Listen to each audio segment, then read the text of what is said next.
This review was brought to you by Banggood, who sent me this model to review. Welcome back to the channel, guys. Today we're looking at the Happymodel Moblite7. It's a 75mm lightweight whoop. It's running the Happymodel Diamond F4 flight controller, VTX all-in-one. It's power switchable up to 200 milliwatt. These Happymodel EX 0802 19,000 kV motors, HQ bi-blade 40mm props, this RunCam Nano 3 with the new lens. It does have a built-in SPI receiver with a removable antenna. For the battery connection, it's running a PH2 solid pin. The battery is toilet tanked. It comes in this Happymodel zipper pouch, along with an extra frame, two 650 milliamp hour 1S LiPos with a PH2 connector, a toolkit, instructions, some stickers, and a single USB to PH2 battery charger. It's coming in at 19.7 grams. And with the 650 milliamp hour battery, 35.3 grams. I also flew it on these Emax 450 milliamp hour batteries. It's coming in at 32.4 grams. I got this little guy shipped out, I believe it was on December 30th. And I just received it here probably about the second week in February. So I believe it's been very popular so far. I've seen a few reviews of it already. Sorry it took me a little bit of time to get this out to you guys, but I got it out to you as soon as I could there for you. Was getting this guy paired up. It does have an SPI receiver that's built in. You can pair it via D8 or D16 mode on any SPI receiver. I do recommend go ahead and pairing those in D8 mode, because more than likely you'll get fail safes if you pair in D16 mode. So I was getting this guy paired up and I kept getting RX loss, bad RX, just out of the box. A couple times I could arm it, but I wasn't able to fly. And I was wondering, hey, what's going on? I was thinking that this built-in SPI receiver with the detachable antenna was going to get better range than just a traditional, SPI receiver with a short antenna. For some reason, I kept getting a bad RX notification and warning in Betaflight OSD. So looked around, and so if you're having a similar issue there, I will tell you, all I did was disconnect the antenna and reconnect it. It appeared to be connected correctly out of the box, but it was not.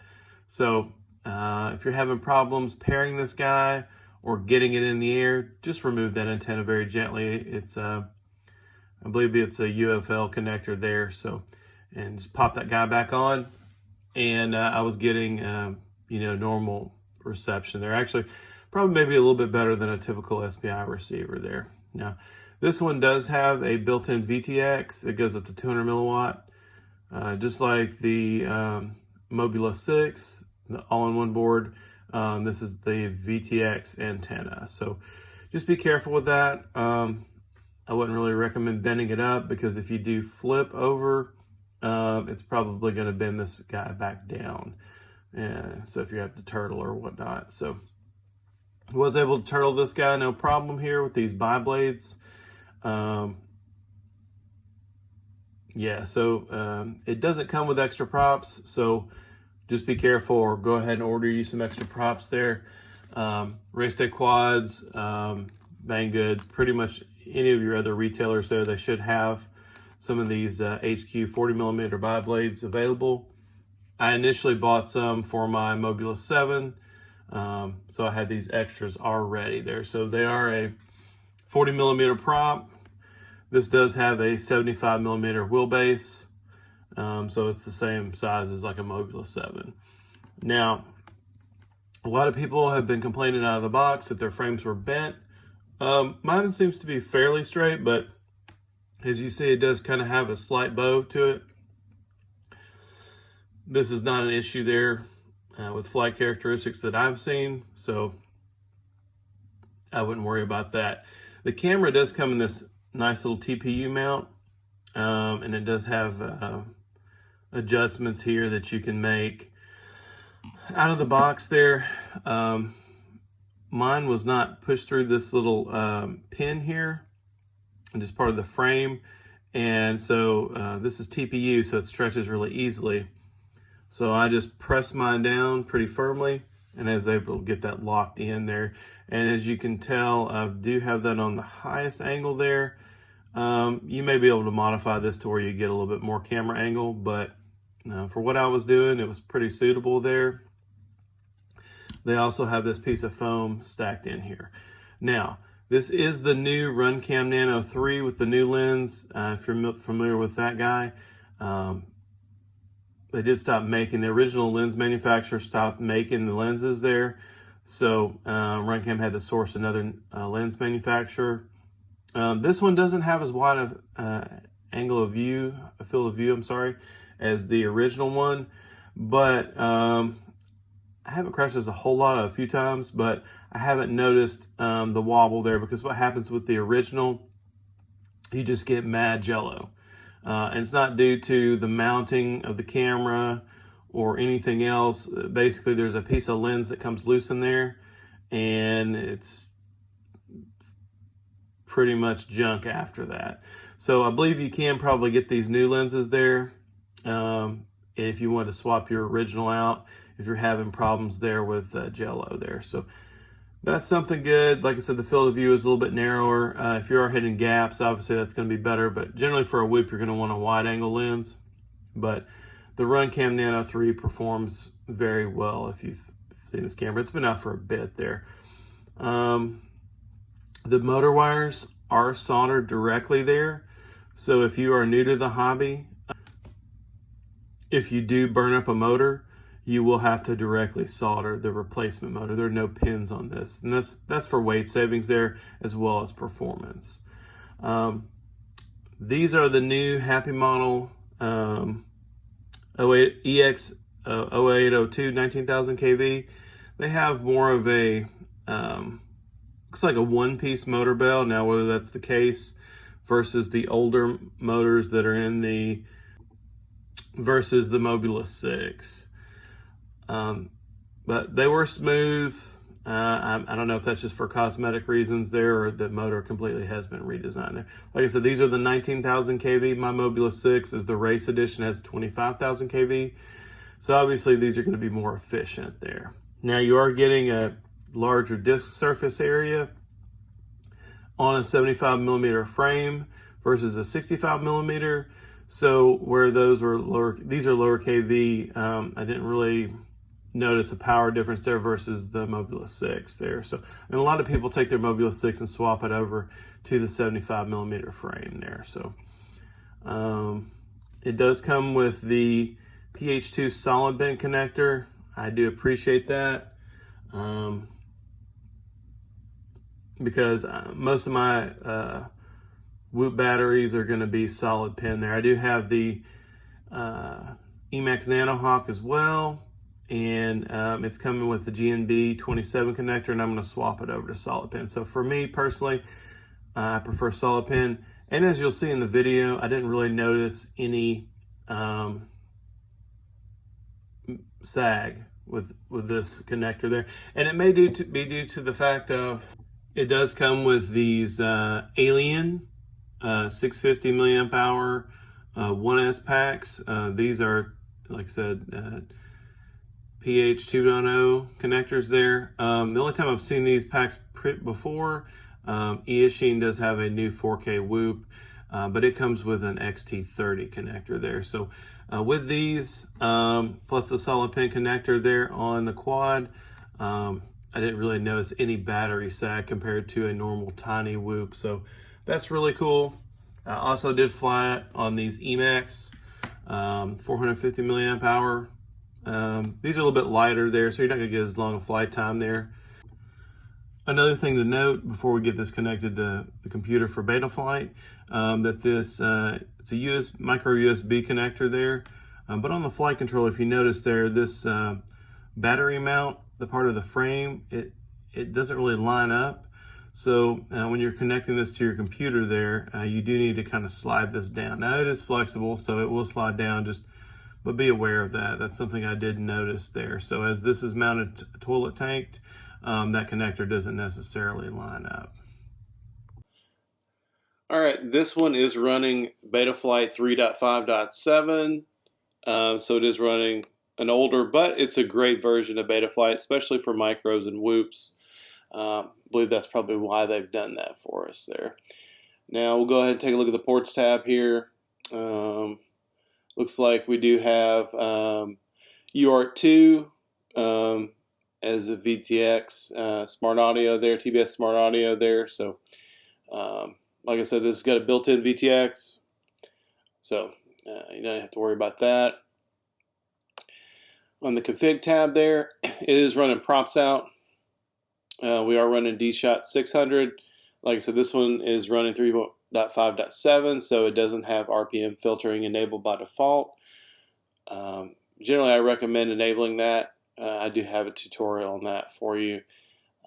But in this case, this one is getting extra long flight times and is locked in without RPM filtering enabled there. So gyro is running AK.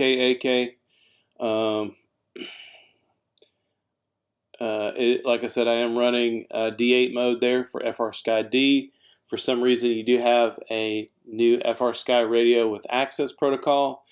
You have to bind this in D16 mode, which is FrSky X. I don't recommend that because you may get fail-safes. In that case, I would use an external module such as the multi-protocol module or an XJT module there. Some of these settings I did change. It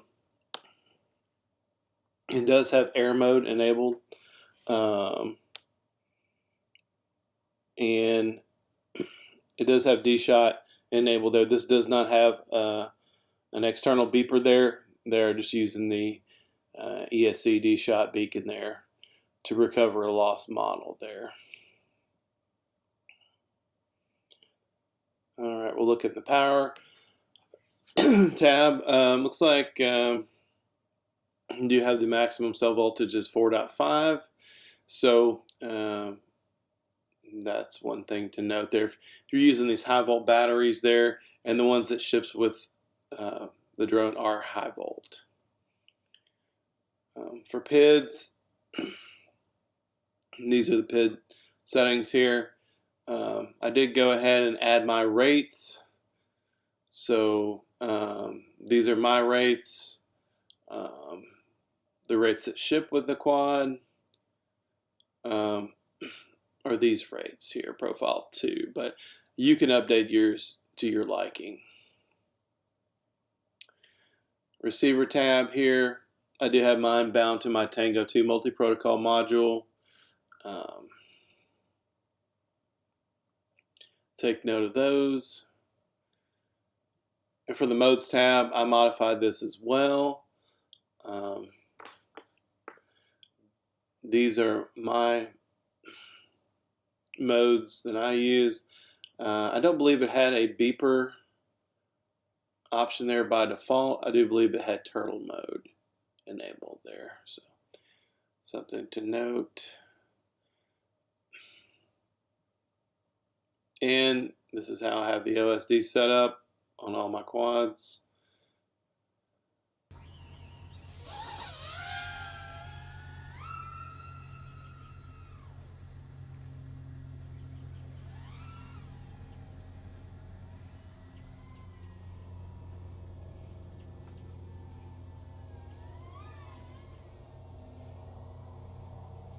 RF signal though.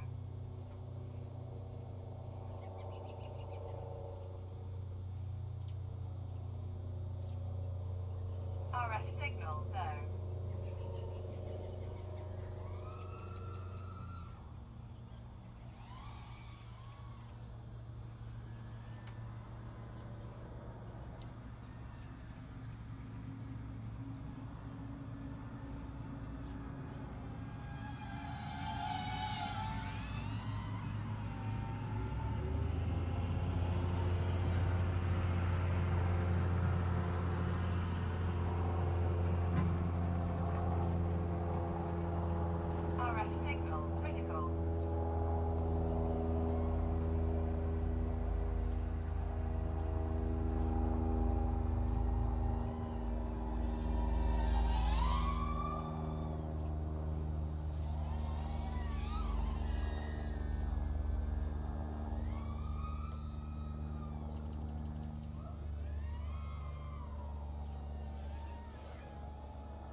Okay, to sum things up, guys, if you're in the market for a Whoop, I think this is a great option, and it's probably going to be my go-to to fly now. There previously it was going to be the Moblite7, but this one is giving me great fly times there and good performance. It's locked in. The camera's great.